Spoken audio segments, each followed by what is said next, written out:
여러분의 구독은 영상을 제작하는 데 큰 힘이 됩니다. 영상을 보시기 전에 구독과 좋아요 꼭 부탁드리겠습니다. 아울러 회원이 되시기를 원하시는 분들은 유튜브 채널 홈피 구독 옆에 있는 가입 버튼을 눌러주시기 바랍니다.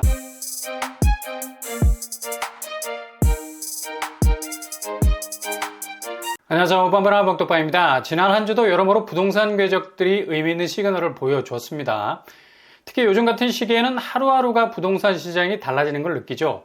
빛의 속도로 시장 분위기는 급속도로 변화하고 있습니다. 그래서 늘 시장 파악은 스캔하듯이 한눈으로 쓱 하고 훑어보셔야 되겠습니다. 그래야 치고 빠질 수 있는 타이밍을 적절하게 안배할 수 있는 촉이 생기게 되는 거죠. 현재는 모든 사람이 웨이팅, 관망하고 있는 상황으로 굳어가고 있는데요. 이런 분위기는 전체 부동산 시장을 굉장히 얼어붙게 만들고 있는 추세입니다.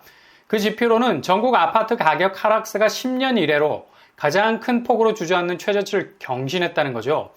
거래가 되지 않으니 당연히 가격도 주저앉을 수밖에 없는 겁니다.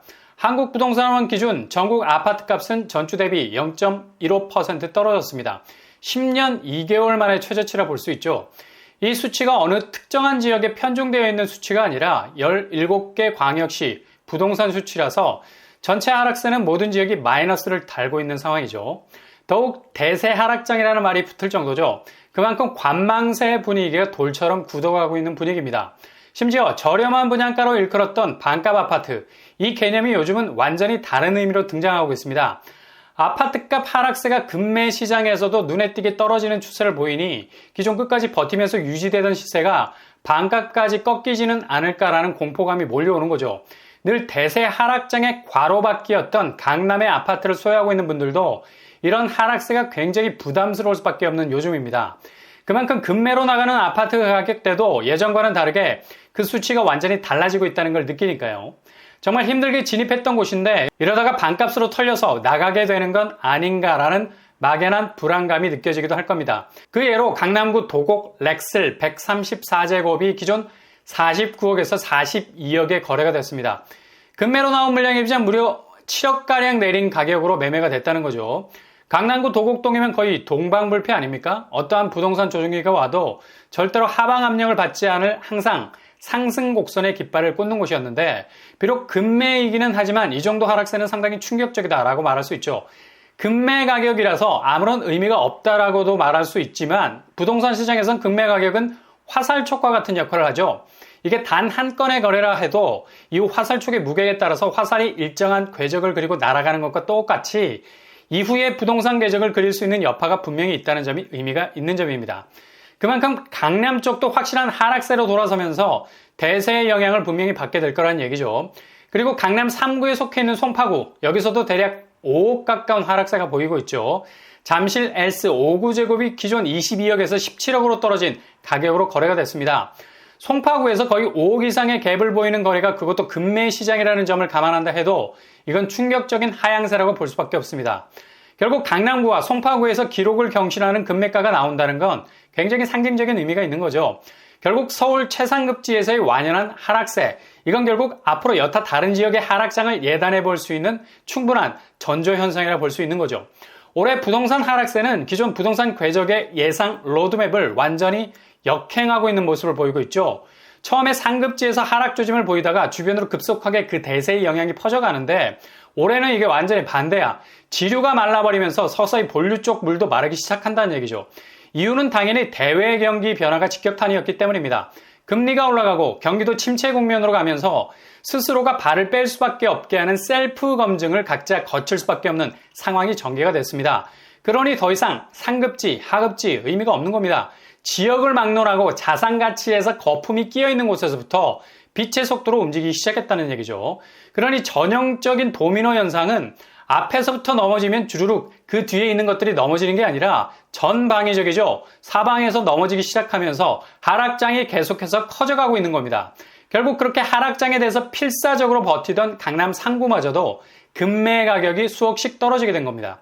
서울 아파트 값이 전세 대비 저평가 지수로 따지면 마이너스 51% 정도로 이와 반대적으로 매매 가격이 52% 정도가 고평가되어 있다는 데이터 분석도 나왔었는데 이렇게 따지면 지금 서울 아파트 값은 50% 이상이 거품이라는 결론이 나옵니다. 계속되는 금리 인상이라는 빨간불이 꺼지지 않게 된다면 정말 50% 이상도 빠질 수 있는 시나리오도 쓸 수 있다는 얘기죠. 결국 지금으로선 각자 도생, 금융 자산이 흔들거리니 각자 나름의 기준을 가지고 있던 부분에서 위기감을 가지면서 하한선까지 그 기준선을 내려버린 거죠. 이런 이유로 상하급지 가릴 것 없이 부동산 매수세에 대한 스위치를 급하게 끄려고 하고 있는 겁니다.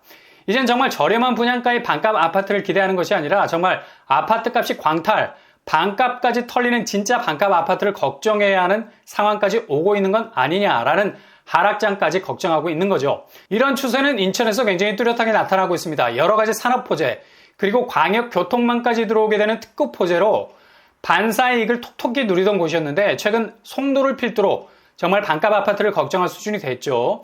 더샵 송도 마리나베이 지난주에 부동산 카톡방에 지진을 일으켰었죠. 84제곱이 기존 12억 선에서 6억 선으로 거래가 되면서 정말 이곳에 사는 입주자라면 눈앞이 캄캄해지는 매매가 이루어지게 됐습니다. 그리고 안양 쪽도 심상치 않죠. 평촌동 인덕원 대우 84제곱이 기존 12억에서 7억에 거래가 됐습니다. 여기도 5억 정도가 빠졌네요. 아마도 수도권과 경기도는 정말 반값 아파트라는 말이 어색하지 않을 정도로 하락세는 더욱 뚜렷해질 전망입니다. 이렇게 집값이 하락장을 보이는 게 내 집 마련하려는 분들에게는 기회가 될 수 있겠으나 청약에선 분양가가 반대로 올라가고 있어요. 원자재값 상승분이 그대로 건설 현장에 반영이 되고 있기 때문이고요. 다른 한편으로는 구축으로 진입을 하려 해도 아직은 체감적으로 느껴지는 집값 평균율이 막상 부동산 거래 현장에서는 급매를 제외하고는 그리 크게 느껴지지 않는다는 겁니다. 그러니 대폭락을 막연하게 기다리는 게 정말 더 막연한 액션일 수 있어요. 대폭락 오기 전에 부동산 부양책은 밥 말아 먹을 것 같습니까? 금리 완화, 규제 완화, 대출 완화, 쓸 수 있는 카드를 다 써서 산소호흡기 달아서 다시 살려내려고 할 겁니다. 우리나라 자산 구조의 대부분을 차지하는 부동산 시장에 정말 이상징후가 오면 국가 근간이 흔들거리니 방치하지는 않을 거라는 얘기죠. 그러니 내 집 마련 플랜은 어제 일도 아니고 내일 일도 아닌 오늘 바로 지금의 일이라는 걸 잊지 마시고 가장 효율적으로 접근할 수 있는 여러분들이 되실 수 있길 바랍니다.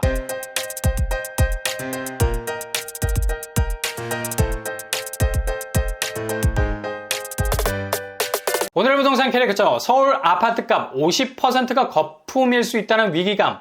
정말 반값 아파트가 저렴해서 나오는 게 아니라 광탈로 인해서 다 털려서 나오게 되는 위기감도 있습니다. 아무튼 집값은 어느 정도 내려가는 게 정상이고요. 대폭락까진 기대하지 않는 게 정치 역학상 현실적인 거고요.